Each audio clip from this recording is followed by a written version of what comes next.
నమస్తే, welcome to జనబేరి news. ముందుగా headlines.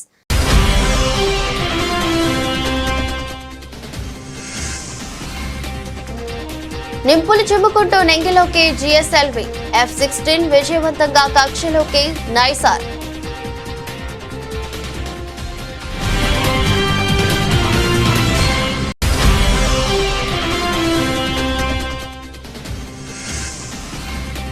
Trump 25% సుంకాలపై కేంద్రం స్పందన. జాతీయ ప్రయోజనాలను కాపాడుకుంటామన్న కేంద్ర ప్రభుత్వం.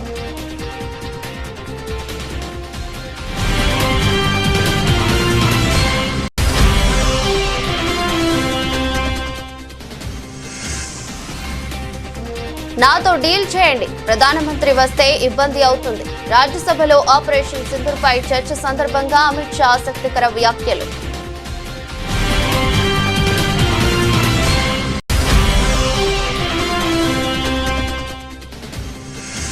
కాంగ్రెస్ హయాంలో ఎన్నో చోట్ల బాంబు పేలుళ్లు జరిగాయంటూ ధ్వజమెత్తిన జేపీ నడ్డా. మనపై బుల్లెట్లు పేల్చిన వారికి కాంగ్రెస్ బిర్యానీ పెట్టిందని విమర్శ.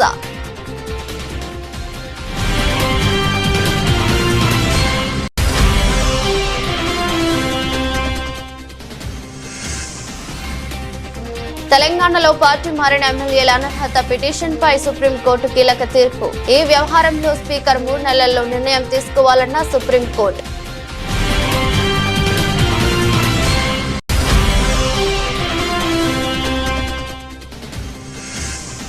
ఇంధన శాఖపై అధికారులతో ముఖ్యమంత్రి రేవంత్ రెడ్డి సమీక్ష.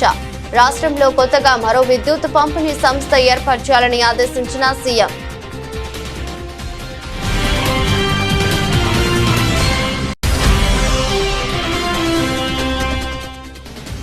సింగపూర్ పర్యటన ముగించుకుని ఏపీకి చేరుకున్న సీఎం చంద్రబాబు. మొత్తం 26 కార్యక్రమాలకు హాజరైన చంద్రబాబు, లోకేష్, ఇతర మంత్రులు, అధికారులు.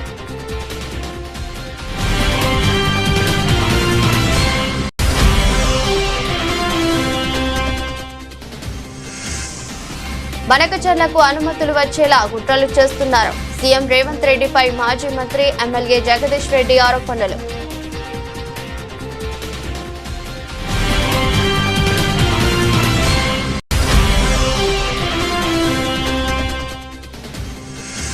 నెల్లూరు జైల్లో కాకానితో వైఎస్ జగన్ ములాఖత్. ఆయన యోగక్షేమాలు అడిగి తెలుసుకుని అధైర్యపడొద్దని ధైర్యం చెప్పిన వైసీపీ అధినేత.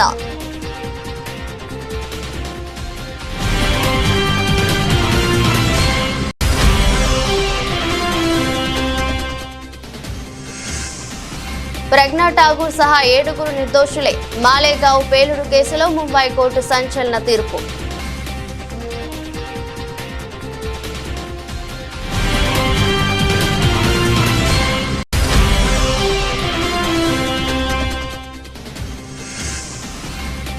ఇలాంటి ప్రమోషన్ ఇంతవరకు ఎవరూ చేయలేదు. కూలీపై హైప్ పెంచుతున్న మేకర్స్.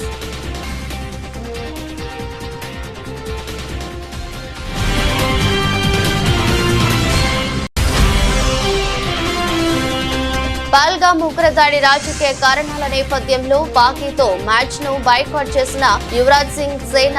అది ఫైనల్ అయినా సరే బాయ్కాట్ చేసే వాళ్ళమని స్పష్టం చేసిన ఇండియా ఛాంపియన్స్. అమెరికా అంతరిక్ష పరిశోధన సంస్థ నాసా, భారత అంతరిక్ష పరిశోధన సంస్థ ఇస్రో సంయుక్తంగా రూపొందించిన నైసార్ ఉపగ్రహాన్ని మోసుకుంటూ భారత వాహన నౌక జిఎస్ఎల్వి F-16 నింగిలోకి దూసుకెళ్లింది. అత్యంత శక్తివంతమైన అబ్జర్వేషన్ శాటిలైట్ నైసార్ ను విజయవంతంగా కక్షలోకి చేర్చింది. ఈ ఉపగ్రహం బరువు 2393 కిలోలు. నైసార్ అంటే NASA ISRO synthetic aperture radar. ఇందులో ఉండే 2 భారీ డిష్లు వంటి నిర్మాణాలు భూమిపైకి మైక్రోవేవ్, రేడియో వేవ్ సంకేతాలు పంపుతాయి. ఆ సంకేతాలు భూమిని తాకి పరావర్తనం చెంది తిరిగి శాటిలైట్ ను చేరుతాయి. నైసార్లోని సాంకేతిక వ్యవస్థలు ఆ సంకేతాలను విశ్లేషించి చిత్రాలుగా రూపొందిస్తాయి. ప్రకృతి విపత్తులను ఇది ముందుగానే అత్యంత ఖచ్చితత్వంతో అంచనా వేస్తుందని భావిస్తున్నారు. ఇస్రో అత్యంత చవకగా రాకెట్ ప్రయోగాలు చేపట్టడం గమనించిన నాసా ఈ ఉపగ్రహ ప్రయోగం కోసం ఇస్రోతో జట్టు కట్టింది.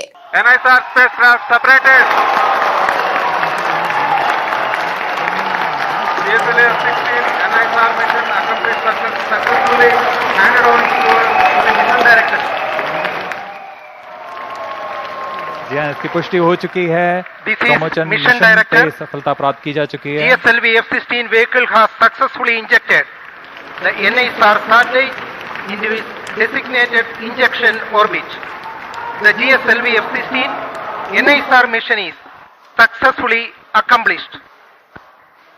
History has been written today as NISR has been placed in the orbit successfully. Many hearty congratulations to ISRO, NASA and the users worldwide who will derive benefits of the Earth observation with this state-of-the-art NASA-ISRO synthetic aperture radar satellite. America అధ్యక్షుడు Donald Trump Bharat నుంచి దిగుమతి చేసుకునే వస్తువులపై 25% సుంకం విధిస్తామని ప్రకటించిన నేపథ్యంలో భారత కేంద్ర ప్రభుత్వం స్పందించింది. జాతీయ ప్రయోజనాలను రక్షించుకోవడానికి అన్ని చర్యలు తీసుకుంటామని కేంద్రం స్పష్టం చేసింది. ఈ నిర్ణయం భారత ఎగుమతులపై ప్రభావం చూపే అవకాశం ఉందని, అయినప్పటికీ దీనిని ఎదుర్కోవడానికి తగిన వ్యూహాలను రూపొందిస్తామని తెలిపింది. ట్రంప్ ప్రభుత్వం విధించిన సుంకం వల్ల భారత్ నుంచి ఉక్కు, అల్యూమినియం, ఫార్మాస్యూటికల్స్, టెక్స్టైల్స్ వంటి రంగాల ఎగుమతులు దెబ్బతినే ప్రమాదం ఉందని నిపుణులు అంచనా వేస్తున్నారు. ఈ సవాలును అధిగమించేందుకు భారత్ ఇతర వాణిజ్య భాగస్వామ్యులతో చర్చలు జరపడం, ప్రత్యామ్నాయ మార్కెట్లను అన్వేషించడం వంటి చర్యలు చేపట్టనున్నట్టు సంకేతాలు వెలువరించింది.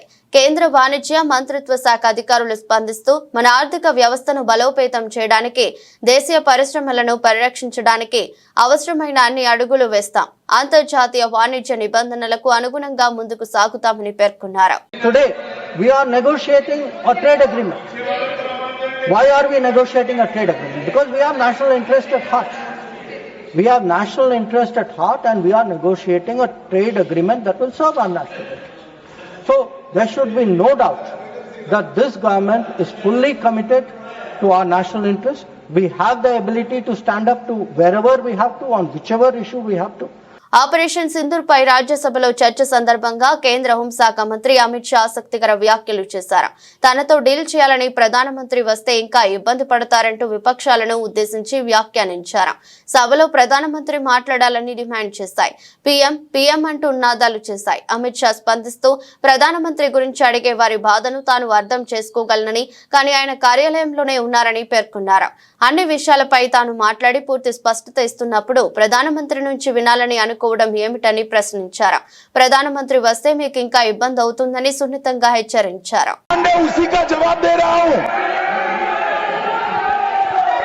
माननीय अध्यक्ष जी, पीएम साहब इनकी ऑफिस में ही है, उनको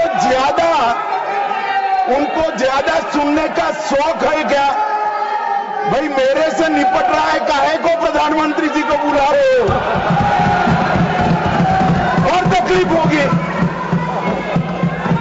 24 अप्रैल को बिहार की जनसभा में जो कहा था वो चुनावी सभा नहीं थी। इस देश के प्रधानमंत्री की जिम्मेदारी है कि देश की जनता की भावनाओं को दुनिया के सामने ढंग से रखे।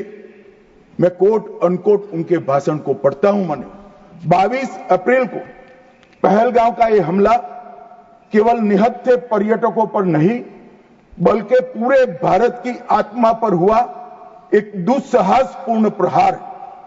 आतंकवाद के प्रति दृढ़ और कड़ा रुख, आतंकवादियों और इस हमले की साजिश रचने वालों की कल्पना से भी बढ़कर उनको बड़ी सजा दी जाएगी।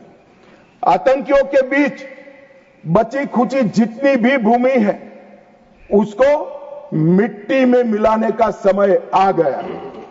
140 करोड़ भारतीय इस बात के लिए एकजुट है कि आतंक के आकाओं की कमर तोड़ दी जाएगी। కాంగ్రెస్ నేతృత్వంలోని యూపీఏ పాలనలో ఢిల్లీ, వారణాసి, ముంబై వంటి నగరాలలో బాంబు పేలుళ్లు సంభవించాయని కేంద్ర మంత్రి జేపీ నడ్డా అన్నారు.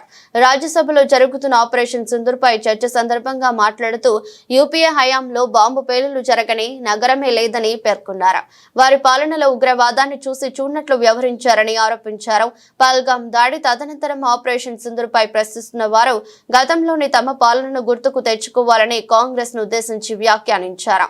అప్పట్లో పేలుళ్లు జరగని నగరం అంటూ ఏదీ లేదని అన్నారు. వందలాది మంది అమాయక ప్రజలు ప్రాణాలు కోల్పోయారని ఆవేదన వ్యక్తం చేశారు.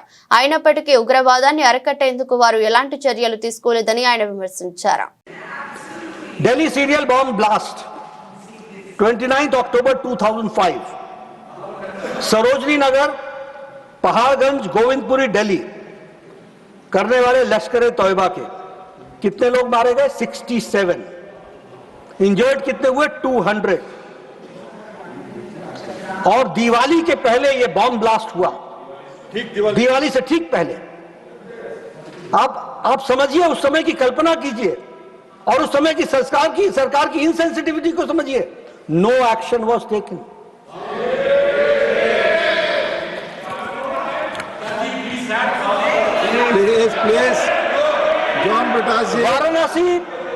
Varanasi bomb blast March 7, 2006, Sankat Mochan temple, Varanasi cantonment और रेलवे स्टेशन पर अटैक किया हरकत उल जिहाद ने।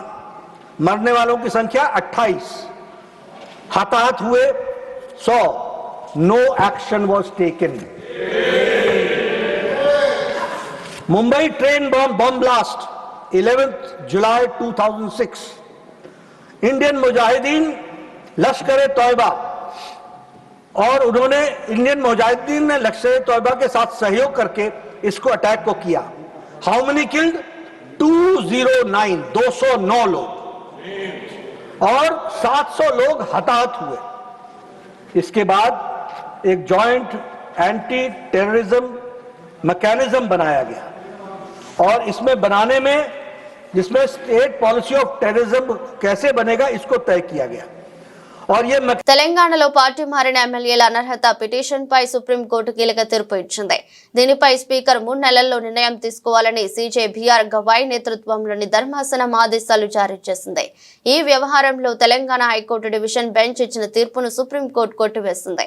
న్యాయస్థానమే అనర్హత వేటు వేయాలన్న విజ్ఞప్తిని తోసిపుచ్చింది. ఈ సందర్భంగా ఆపరేషన్ సక్సెస్, పేషెంట్ డెడ్ అన్న సూత్రం వర్తించకూడదని సర్వోన్నత న్యాయస్థానం వ్యాఖ్యానించింది. కాగా తెలంగాణలో 10 మంది ఎమ్మెల్యేలు బీఆర్ఎస్ తరపున గెలిచి కాంగ్రెస్ పార్టీలో చేరారు. ఆ ఎమ్మెల్యేలను అనర్హులుగా ప్రకటించాలని స్పీకర్ ని బీఆర్ఎస్ కోరింది. స్పీకర్ ఏ నిర్ణయం తీసుకోకుండా ఉండటంతో ఆ విషయంపై బీఆర్ఎస్ పార్టీ హైకోర్టుకు వెళ్లింది. హైకోర్టు స్పీకర్ ను 4 వారాల్లో నిర్ణయం తీసుకోవాలని చెప్పగా స్పీకర్ తనను ఆదేశించే అధికారం హైకోర్టుకు లేదన్నారు. దాంతో విషయం సుప్రీంకోర్టుకు చేరింది. ఇప్పుడు సుప్రీంకోర్టు కీలక తీర్పు ఇచ్చింది. తాము స్వయంగా వేటు వేయలేమన్న సుప్రీంకోర్టు దీనిపై 3 నెలల్లో స్పీకర్ నిర్ణయం తీసుకోవాలని ఆదేశించింది. First of all, I would like to thank Honorable Supreme Court of India for passing a very erudite judgment. It was an elaborate judgment. Supreme Court has reconsidered its earlier decisions and it has finally passed a landmark judgment. In this judgment, the Honorable Supreme Court has directed the Speaker to decide the pending disqualification petitions within 3 months of time. And it has also said that if any of the MLAs will take time or will try to protract the proceedings, then the court also said that the Speaker has to draw an adverse inference against them. So this has been said by the Honorable Supreme Court. So the Speaker has to decide within 3 months, and it has also clarified that Speaker doesn't have any constitutional privilege to decide this case. So he is as good as a tribunal. So he has to decide it within the 3 months. రాష్ట్రంలో కొత్తగా మరో విద్యుత్ పంపిణీ సంస్థ ఏర్పాటు చేయాలని ముఖ్యమంత్రి రేవంత్ రెడ్డి అధికారులను ఆదేశించారు. కొత్త డిస్కం ఏర్పాటుకు గల ఆర్థిక సాధ్యాసాధ్యాలపై అధ్యయనం చేయాలన్నారు. విద్యుత్ వ్యవస్థ ప్రక్షాళనకు అవసరమైన సంస్కరణలు అమలు చేయాలని చెప్పారు. ఇందుకోసం తెలంగాణ రాష్ట్ర విద్యుత్ నియంత్రణ మండలితో సంప్రదింపులు జరపాలన్నారు. ఈ మేరకు జూబ్లీహిల్స్ లోని తన నివాసంలో సీఎం రేవంత్ రెడ్డి ఇంధన శాఖపై ఉప ముఖ్యమంత్రి భట్టి, ఆ శాఖ ముఖ్య కార్యదర్శి నవీన్ మిత్తల్, జెన్కో సిఎండి ఎస్ హరీష్, దక్షిణ డిస్కం సిఎండి ముషారఫ్ అలీ, ఉత్తర డిస్కం సిఎండి కర్నాటి వరుణ్ రెడ్డి, సింగరేణి సిఎండి బలరాం, గిరిజన సంక్షేమ శాఖ కార్యదర్శి శరత్తో సమీక్ష నిర్వహించారు. వ్యవసాయానికి ఉచిత విద్యుత్, ఇళ్లకు 200 యూనిట్ల దాకా ఉచిత విద్యుత్ అందించే గృహజ్యోతి, విద్యా సంస్థలకు ఉచిత విద్యుత్తును అందించే కనెక్షన్ అన్ని కొత్తగా ఏర్పాటు చేసే డిస్కం పరిధిలోకి తేవాలని సూచించారు.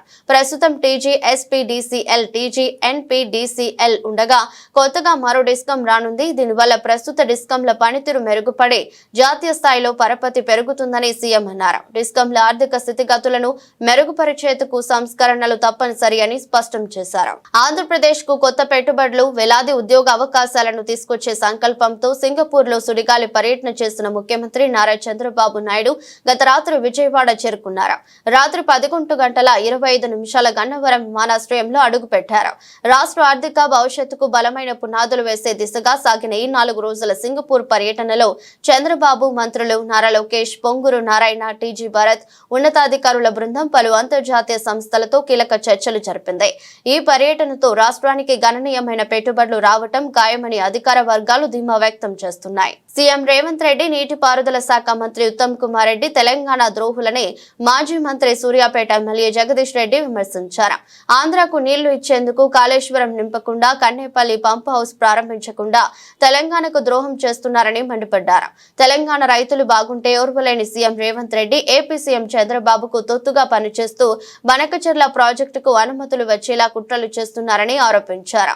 కాళేశ్వరం ప్రాజెక్టును నింపడం కోసం కన్నేపల్లి పంప్ హౌస్ లో 17 మోటార్లు సిద్ధంగా ఉన్నాయని తెలిపారు. కన్నేపల్లి పంప్ హౌస్ ను ప్రారంభించకపోవడంతో 5 లక్షల క్యూసెక్ల నీళ్లు వృధాగా పోతున్నాయని అన్నారు. కన్నేపల్లి పంప్ హౌస్ ప్రారంభించి కాళేశ్వరం నింపితే ఎస్ఆర్ఎస్పీ కాలువ ద్వారా సూర్యాపేట జిల్లాలోని చివరి గ్రామ సీతారాం తండాకు నీళ్లు వచ్చేవని చెప్పారు. కన్నెపల్లి పంపు హౌస్ ప్రారంభిస్తే ఇవాళ తెలంగాణలో పైనుంచి గోదావరి రాక, ఎస్ఆర్ఎస్పీ పైనుంచి గోదావరి రాక, మంజీరా రాక ఎదురు చూస్తున్న పొలాలను కలుపుకొని సూర్యాపేట వరకు, ఇక్కడ భువనగిరి ఆలేరు వరకు 50 లక్షల ఎకరాల పొలాలు ఎదురు చూస్తా ఉన్నాయి. సరిపోయే నీళ్లు రాక నాటు పెట్టుకోవడానికి ఇబ్బంది పడి పోస్తున్నారు, ఎండిపోయి రైతులు ఇబ్బంది పడతా ఉన్నారు. కాళేశ్వరం కట్టిందే కేసీఆర్. ఇటువంటి పరిస్థితి ఎదురైనప్పుడు ఆ నీళ్లను తీసుకోవడం కొరకు పైకి తీసుకుపోవడం కొరకు కట్టింది. కానీ నీళ్లను ఆంధ్రాకి ఇచ్చేంత ఉత్సాహం తెలంగాణ రైతులకు ఇచ్చే పరిస్థితి కనబడతలేదు ఇవాళ ఈ రాష్ట్ర ప్రభుత్వం. నేను ఉత్తమ్ కుమార్ రెడ్డి గారిని ఒకటే మాట అడుగుతున్నా, నిన్ను గెలిపించిన, నీకు మంత్రి పదవి ఇచ్చిన నల్గొండ జిల్లా ప్రజలపైన లేని ప్రేమ, తెలంగాణ ప్రజలపైన లేని ప్రేమ, నీకు ఎందుకు ఆంధ్రాకి నీళ్లు పంపించడానికి అంత ఎక్కువగా ముందుకు వస్తుంది? హెలికాప్టర్ తీసుకొని 6 మేఘాల మీద ఉరికి నువ్వు అక్కడ నీళ్ళెత్తి గేట్లు ఎత్తి చేసిన పనేంది? నీళ్లను వీలైతే పులిచింతలకు ఆ నుంచి కిందికి సముద్రాన్ని పంపడం తప్ప చేసిన పని వల్ల ఏం పైసా ప్రయోజనం ఉంది తెలంగాణ ప్రజలకి? ఆ హెలికాప్టర్ ఖర్చు కూడా దండగా తప్ప ఏం అవసరం ఉంది? అక్కడ డీఈకి చెప్తే లేపేటోడు. ఆ గీట్లు ఎప్పుడైనా డీఈలు వాళ్ళే లేపేది. మేమున్నంత కాలం కృష్ణను సముద్రం పాలు చేసేదానికి మేము ఎన్నడూ పోలే ఆకట్టపడి. కానీ నేను ఒకటే మాట అడుగుతున్నా, అదే హెలికాప్టర్ తీసుకొని కన్నెపల్లి పంప్ హౌస్ దగ్గరికి కన్నెపల్లి పంప్ హౌస్ ప్రారంభం చేయి. ఇవాళ నీ మూతతో సహా మొత్తం తెలంగాణలో చూస్తున్న ప్రతి ఎకరం భూమికి వస్తాయి. ఇది నువ్వు కాదంటే నేను దేనికైనా సిద్ధంగా ఉన్నా. నేను గతంలో కూడా ఒకసారి చెప్పినా, కాళేశ్వరాన్ని మా కేసీఆర్ చెప్పండి, 3-4 రోజుల్లోనే చివరి భూమిలో కూడా నీళ్లు తెస్తా. నీ మోతేకిస్తా నీళ్లు, పెనువాడ మండలానికి తీసుకొస్తా, ఇక్కడ ఆలేరు భువనగిరికి ఇస్తాం అనే మాట చెప్పినా. ఇప్పుడున్న పరిస్థితులలో ఎస్ఆర్ఎస్పీ కూడా ఇస్తాం. మల్లన్న సాగర్, కొండపోచమ్మతో సహా వెనుకకు తీసుకుపోయి ఎస్ఆర్ఎస్పీలో కూడా పోస్తాం. ఎస్ఆర్ఎస్పీ ప్రాంతంలో ఉన్న ప్రతి ఎకరాన్ని కూడా నీళ్ళు అందిస్తాం. అక్రమ కేసుల్లో నెల్లూరు జైల్లో ఉన్న మాజీ మంత్రి కాకాని గోవర్ధన్ రెడ్డి, వైఎస్ఆర్సీపీ అధినేత మాజీ ముఖ్యమంత్రి వైఎస్ జగన్మోహన్ రెడ్డి ములాఖత్ అయ్యారు. ఆయన యోగక్షేమాలు అడిగి తెలుసుకుని అధైర్యపడవద్దని కాకానికి ధైర్యం చెప్పారు. వైఎస్ జగన్ వెంట కాకాని కూతురు ఎంపీ గురుమూర్తి, మాజీ మంత్రి కారుమూరి వెంకట నాగేశ్వరరావు ఉన్నారు. అక్కడి నుంచి టీడీపీ గుండాల దాడి నుంచి తప్పించుకున్న మాజీ ఎమ్మెల్యే నల్లపురెడ్డి ప్రసన్న కుమార్ రెడ్డిని వైఎస్ జగన్ పరామర్శించేందుకు వెళ్లారు. ప్రసన్న కుమార్ రెడ్డి ఇంటి దగ్గర కూడా పోలీసులు ఆంక్షలు పెట్టారు. 100 మందికి మాత్రమే అనుమతి ఉంటుందని చెప్పారు. నిబంధనలు ఉల్లంఘిస్తే చర్యలు తప్పవని ఎస్పీ దామోదర్ హెచ్చరించగా, ప్రజలు ఆంక్షలు దాటుకుని స్వచ్ఛందంగా ప్రసన్న కుమార్ ఇంటి వైపు రాగా పోలీసులు లాఠీ చార్జ్ చేశారు. అడుగడుగునా డ్రోన్ కెమెరాలతో నిఘా పెట్టారు. వైఎస్ఆర్సీపీ నేతలు, కార్యకర్తల కదలికలను కూడా పర్యవేక్షిస్తున్నారు. వాహనాల డ్రైవర్లు, ఆధార్ కార్డులతో పాటు వారి వివరాలు కూడా పోలీసులు సేకరించారు. వైఎస్ జగన్ పర్యటనలో పోలీసుల మితిమీరిన ఆంక్షలు కూటమి ప్రభుత్వం సృష్టిస్తున్నారని వైఎస్ఆర్ కాంగ్రెస్ పార్టీ రాష్ట్ర అధికార ప్రతినిధి మాజీ టీటీడీ చైర్మన్ భూమన కరుణాకర్ రెడ్డి మండిపడ్డారు. ఈ విషయమై ఆయన మాట్లాడుతూ ఎన్ని అడ్డంకులు సృష్టించినా వైఎస్ జగన్ పై ఉన్న ప్రజాదరణను అభిమానాన్ని అడ్డుకోలేరని స్పష్టం చేశారు. జగన్మోహన్ రెడ్డి గారి పర్యటనలో ఆయన దగ్గరికి ఎవరు రాకూడదు, ఆయనను ఎవరు చూడకూడదు, ఆయనతో కలిసి ఎవరు కూడా అనుసరించకూడదు అనేటువంటి విషయాలన్నింటి పట్ల ఆయన గారికి పూర్తి అనుకూలమైనటువంటి నిర్ణయాలు తీసుకునేటువంటి పోలీసు అధికారుల యొక్క చర్యల కారణంగా నెల్లూరు పట్టణాన్ని పూర్తిగా అష్టదిగ్బంధనం చేయటమే కాకుండా కోవూరు నియోజకవర్గం నుంచి వచ్చేటువంటి పల్లె మార్గాలన్నింటినీ కూడా పూర్తిగా తమ అధీనంలోకి తెచ్చుకొని అయినా కూడా జగన్ గారి అభిమానులు వస్తారన్నటువంటి ఆలోచనతో జేసీబీలు తీసుకొని గుంతలు కొట్టేస్తున్నారు. ఈ గుంతలు కూడా ఆ రోజు చంద్రబాబు నాయుడు గారు 1999-2004 మధ్యన ఆయన పరిపాలించినటువంటి కాలంలో ఇంకుడు గుంతలు తవ్వినట్టుగా పోలీసు వాళ్ళు ఈ కోవూరు నియోజకవర్గంలో అనేక చోట్ల ఆ రహదారులలో ఎవరు కూడా రాకుండా ఇంకుడు గుంతలు లాగా ఆ జేసీబీలతో కొట్టేస్తున్నారు. ఆశ్చర్యం ఇది, ఎంత దారుణమైనటువంటి విషయం. రోడ్లను వేయాల్సినటువంటి వాళ్లే రోడ్లు లేకుండా చేయటం. ఆ మార్గంలో కేవలం రాజశేఖర రెడ్డి గారు, జగన్మోహన్ రెడ్డి గారి అభిమానులు మాత్రమే వస్తారా? మిగతా ఆ ప్రాంతాల నుంచి పట్టణానికి వచ్చేటువంటి ఎంతో మంది ప్రజలకి పూర్తి అసౌకర్యం కలిగించేటువంటి నిర్ణయం తీసుకొని దారి పొడుగున ఈ రకంగా అనేక ప్రాంతాలలో ఇంకుడు గుంతల్లాగా ఈ గుంతలు కొట్టడమే కాకుండా నెల్లూరు పట్టణంలో రహదారులు, ప్రధానమైనటువంటి రహదారులు, కాలనీలు అన్నింటి చోట్ల ముళ్ల కంచెలు వేయటం. ముళ్ల కంచెలు వేసి ఎవరు కూడా దాన్ని దాటి జగన్మోహన్ రెడ్డి గారిని చూడడానికి వచ్చేదానికి అవకాశం లేకుండా ఈ తతంగం అంతా ఈ రోజు నెల్లూరు పట్టణ పరిసర ప్రాంతాలన్నింటినీ చూస్తే చాలా మంచి హాస్య నాటకం పోలీసు వాళ్ళ చేత చంద్రబాబు గారు వేయిస్తున్నారు. శాసనసభలో తీర్మానం చేసిన బిల్లును పార్లమెంట్ లో ఎందుకు ఆమోదించారని కాంగ్రెస్ పార్టీ సీనియర్ నేత మాజీ ఎమ్మెల్సీ జీవన్ రెడ్డి ప్రశ్నించారు. ఈ విషయమై ఆయన గాంధీ భవన్ లో ఏర్పాటు చేసిన మీడియా సమావేశంలో మాట్లాడుతూ తమ ప్రభుత్వం అసెంబ్లీలో తీర్మానం చేసిన బిల్లును పార్లమెంట్ లో ఎందుకు ఆమోదించారో బీజేపీ సమాధానం చెప్పాలని డిమాండ్ చేశారు. కేంద్రంలో అధికారంలో ఉన్నటువంటి ఎన్డీఏ పాలకపక్షం భారతీయ జనతా పార్టీ ఏదైతుందో రాష్ట్రంలో శాసనసభలో ఎప్పుడైతే బిల్లు చర్చకు వచ్చిందో వారు దానికి అనుగుణంగా మరి బిల్లుకు ఆమోదం తెలపడం జరిగింది. మరి అదే కేంద్రానికి పోయే వరకు ఏదైతుందో ద్వంద్వ నీతి 2-4 ధోరణి అంటారు కదా. వీళ్ళ రాష్ట్రంలో ఏదైతుందో ఇక్కడ ప్రతిపాదించబడ్డటువంటి యొక్క 42% రిజర్వేషన్ కల్పనకు ఆమోదం తెలిపి కేంద్రంలో 9th షెడ్యూల్ చేర్చేటువంటి యొక్క మరి బాధ్యత నిర్వర్తించకుండా నాంచివేత ధోరణి అవలంబించటం బీజేపీ యొక్క నిజ రూపం. వాళ్ళ యొక్క బలహీన వర్గాల పట్ల ఉండేటువంటి ఒక వివక్షత మనకు కనబడుతుందని చెప్పక తప్పదని చెప్పంటున్నాం. ఆశ్చర్యకరం ఏంటంటే మీరు ముస్లింలకు రిజర్వేషన్ కల్పిస్తున్నారు. ఇంకా ఈ 42% రిజర్వేషన్ లో ప్రత్యేకంగా కొత్తగా చేర్చిన అంశం ఏది లేదు. వీళ్ళ హిందువులలో కానీ ముస్లింలలో కానీ ఇది మతపరంగా ఏ విధమైన రిజర్వేషన్ సౌకర్యం కల్పించబడటం లేదు. వీళ్ళ హిందువులలో కానీ ముస్లింలలో కానీ గతం నుండి గుర్తింపు పొందినటువంటి యొక్క సామాజిక వెనుకబాటుతనానికి గురవుతున్నట్టు వర్గాలు మాత్రమే ఇందులో చేర్చబడ్డాయి. వైఎస్ఆర్సీపీ అధినేత మాజీ ముఖ్యమంత్రి వైఎస్ జగన్మోహన్ రెడ్డి నెల్లూరు జిల్లా పర్యటన సందర్భంగా పోలీసులు ఓవర్ యాక్షన్ చేశారు. మాజీ మంత్రి ప్రసన్న కుమార్ రెడ్డి ఇంటి వద్ద వైఎస్ఆర్సీపీ కార్యకర్తలు ప్రజలపై పోలీసులు లాఠీ చార్జ్ చేశారు. మహిళలు, వృద్ధులపైన కూడా పోలీసులు దౌర్జన్యం చేశారు. పోలీసుల తీరును నిరసిస్తూ ప్రసన్న కుమార్ రెడ్డి రోడ్డుపై బైఠాయించి ఆందోళన చేపట్టారు. పోలీసుల తీరుపై ఆయన ఆగ్రహం వ్యక్తం చేశారు. పోలీసులకు వ్యతిరేకంగా వైఎస్ఆర్సీపీ శ్రేణుల నినాదాలు చేశారు. పోలీస్ జులుం నశించాలంటూ వైఎస్ఆర్సీపీ కార్యకర్తలు ఆందోళనకు దిగారు. మా కార్యకర్తలను అన్యాయంగా కొట్టారని ప్రసన్న కుమార్ రెడ్డి ఫైర్ అయ్యారు. స్వచ్ఛందంగా ప్రజలు తరలి వస్తుంటే పోలీసులు అడ్డుకోవడం దుర్మార్గమన్నారు. జనం రాకుండా రోడ్లు తవ్వడం, బారికేడ్స్ ఏర్పాటు చేయడం సరికాదన్నారు. వైఎస్ జగన్ అభిమానులను ఎవరూ ఆపలేరని ఆయన హెచ్చరించారు. మాలేగావ్ పేలుడు కేసులో ముంబైలోని ప్రత్యేక కోర్టు సంచలన తీర్పు వెలువరించింది. ఈ కేసులో నిందితులుగా అభియోగాలు ఎదుర్కొంటున్న మాజీ ఎంపీ బీజేపీ నాయకురాలు ప్రజ్ఞా సింగ్ ఠాకూర్, లెఫ్టినెంట్ కల్నల్ ప్రసాద్ పురోహిత్ సహా మొత్తం 7గురిని ఎన్ఐఏ కోర్టు నిర్దోషులుగా తేల్చింది.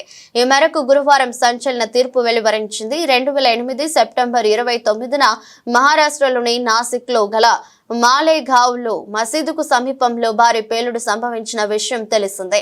ఈ పేలుడు తీవ్రతకు 6 వ్యక్తులు అక్కడికక్కడే మరణించారు. 100 మందికి పైగా గాయపడ్డారు. ఈ కేసులో తొలుత యాంటీ టెర్రర్ స్క్వాడ్ దర్యాప్తు ప్రారంభించగా ఆపై కేసు దర్యాప్తు బాధ్యతలను ఎన్ఐఏ స్వీకరించింది. ఈ కేసులో ఇప్పటి వరకు 220 మంది సాక్షులను విచారించారు. ఈ ఘటనపై 17 ఏళ్ల పాటు విచారణ జరగగా తాజాగా జస్టిస్ ఏకేలా హోటీ తీర్పును వెలువరించారు. ఇక ఈ కేసులో ప్రజ్ఞా ఠాకూర్ తో పాటు lieutenant colonel Prasad Purohit, major Ramesh Upadhyay, Sudhakar Chaturvedi, Ajay Rahirkar, Sudhakar Dhar Dwivedi alias Shankaracharya, Sameer కులకర్ణిలను నిర్దోషులుగా తేల్చింది. సూపర్ స్టార్ రజనీకాంత్ నటించిన తాజా చిత్రం కూలీ. ఇది మాఫియా నేపథ్యంలో తెరకెక్కింది. ఒక రిటైర్డ్ డాన్ తప్పనిసరి పరిస్థితుల్లో మళ్లీ మాఫియాలోకి అడుగు పెట్టాల్సి రాగా ఆ తర్వాత అతను ఏం చేశాడనేదే చిత్ర కథ. క్రేజీ డైరెక్టర్ లోకేష్ కనగరాజ్ దర్శకత్వంలో రూపొందుతున్న పాన్ ఇండియా యాక్షన్ ఎంటర్టైనర్ కూలీకి సంబంధించి ఇప్పటికే విడుదలైన గ్లింప్స్, పోస్టర్ సినిమాపై భారీ హైప్ క్రియేట్ చేశాయి. అయితే ఈ చిత్రానికి పోటీగా ఎన్టీఆర్, హృతిక్ రోషన్ నటించిన వార్ 2 చిత్రం విడుదల కానున్న నేపథ్యంలో వినూత్న ప్రమోషన్స్ కి శ్రీకారం చుట్టారు కూలీ మేకర్స్. వారు చేపట్టిన ప్రమోషన్ స్టైల్ సోషల్ మీడియాలో హాట్ టాపిక్ గా మారింది. ఇప్పుడు అమెజాన్ డెలివరీ కార్డ్ అండ్ బాక్స్లపై కూలీ పోస్టర్లు ప్రింట్ చేయడం ద్వారా ప్రేక్షకుల దృష్టిని మరింత ఆకర్షిస్తున్నారు. ఇలాంటి ప్రమోషన్లు కొత్తగా క్రియేటివ్ గా ఉన్నాయంటూ ప్రశంసలు కురిపిస్తున్నారు. ఈ భారీ మాస్ యాక్షన్ డ్రామా ఆగస్టు 14న తెలుగు, తమిళం, హిందీ, కన్నడ భాషల్లో గ్రాండ్ గా విడుదల కానుంది. రజనీ ఫ్యాన్స్ కి ఇది మరో పండగే. కబాలి, కాలా, జైలర్ తరహాలోనే ఈ చిత్రం కూడా రజనీ మేనియా రిపీట్ చేస్తుందని అభిమానులు నమ్ముతున్నారు. ఇంగ్లాండ్ వేదికగా జరుగుతున్న వరల్డ్ ఛాంపియన్షిప్ ఆఫ్ లెజెండ్స్ లో చిరకాల ప్రత్యర్థులు భారత్, పాకిస్తాన్ మధ్య గురువారం బర్మింగ్హామ్ లో జరగాల్సిన సెమీస్ మ్యాచ్ రద్దయింది. పహల్గామ్ ఉగ్రదాడి, రాజకీయ కారణాల నేపథ్యంలో ఇదివరకే లీగ్ దశలో దాయాదితో మ్యాచ్ ను బాయ్కాట్ చేసిన యువరాజ్ సింగ్ సేన కీలకమైన సెమీస్ లోనే అదే నిర్ణయాన్ని కట్టుబడి ఉంది. దీంతో టోర్నీ నుంచి భారత్ వైదొలగగా పాక్ నేరుగా ఫైనల్స్ కు అర్హత సాధించింది. ఈ క్రమంలో తాము ఒకవేళ టైటిల్ పోరుకు అర్హత సాధించి అక్కడ పాక్ ప్రత్యర్థిగా వచ్చినా ఇదే నిర్ణయం తీసుకునే వాళ్ళమని ఇండియా ఛాంపియన్స్ ఆటగాళ్లు వెల్లడించారు. మేం పాక్ తో ఆడటం లేదు. మాకు ఎప్పుడైనా సరే దేశం ముఖ్యం. దేశం కోసం ఇలాంటి నిర్ణయాలు తీసుకోవడానికి సంకోచించాం. భారత జట్టు సభ్యులుగా మేం ఎప్పుడు గర్వపడుతూనే ఉంటాం. ఎలాంటి పరిస్థితుల్లోనూ మా దేశాన్ని ఎప్పటికీ నిరాశపరచం. మేము సెమీఫైనల్ కు చేరుకున్న తర్వాత మ్యాచ్ ను రద్దు చేసుకున్నాం. ఒకవేళ ఫైనల్ కు చేరి అక్కడ పాకిస్తాన్ ప్రత్యర్థిగా ఎదురైనా సరే ఇదే నిర్ణయం తీసుకునే వాళ్ళం. మేమంతా ఒకే మాటపై నిలబడతామని ఇండియా ఛాంపియన్స్ ప్లేయర్ ఒకరు తెలిపారు. వార్తలు ముగించే ముందు మరోసారి హెడ్లైన్స్.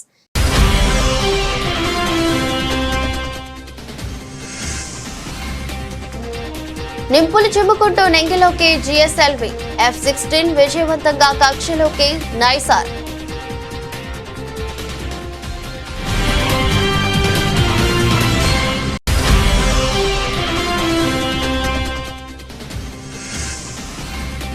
ట్రంప్ 25% సుంకాలపై కేంద్రం స్పందన.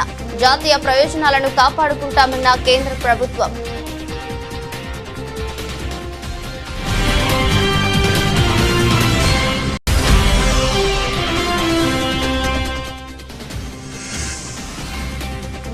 నాతో డీల్ చేయండి, ప్రధానమంత్రి వస్తే ఇబ్బంది అవుతుంది. రాజ్యసభలో ఆపరేషన్ సింధూర్పై చర్చ సందర్భంగా అమిత్ షా ఆసక్తికర వ్యాఖ్యలు.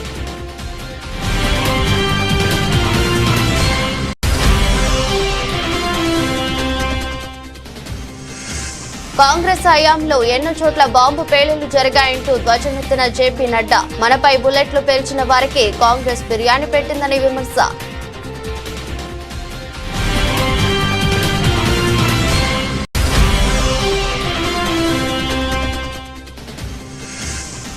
తెలంగాణలో పార్టీ మారిన ఎమ్మెల్యేల అనర్హత పిటిషన్పై సుప్రీంకోర్టు కీలక తీర్పు. ఈ వ్యవహారంలో స్పీకర్ 3 నెలల్లో నిర్ణయం తీసుకోవాలన్న సుప్రీంకోర్టు.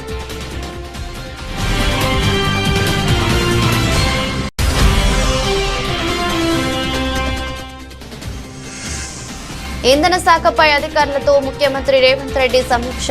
రాష్ట్రంలో కొత్తగా మరో విద్యుత్ పంపిణీ సంస్థ ఏర్పాటు చేయాలని ఆదేశించిన సీఎం.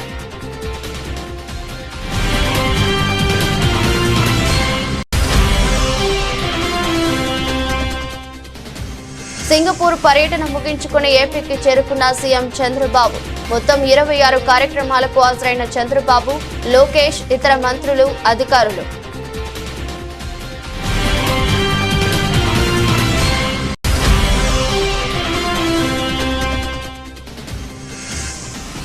బనకచర్లకు అనుమతులు వచ్చేలా కుట్రలు చేస్తున్నారు. సీఎం రేవంత్ రెడ్డిపై మాజీ మంత్రి, ఎమ్మెల్యే జగదీష్ రెడ్డి ఆరోపణలు.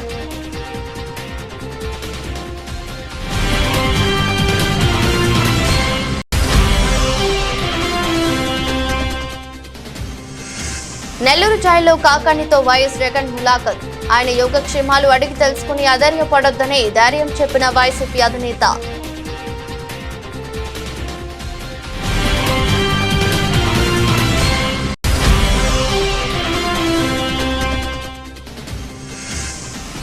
ప్రజ్ఞా ఠాగూర్ సహా 7 నిర్దోషులే.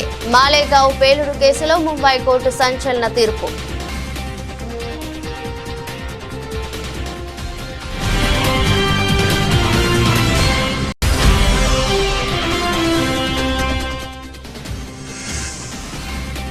ఇలాంటి ప్రమోషన్ ఇంతవరకు ఎవరూ చేయలేదు. కూలీపై హైప్ పెంచుతున్న మేకర్స్.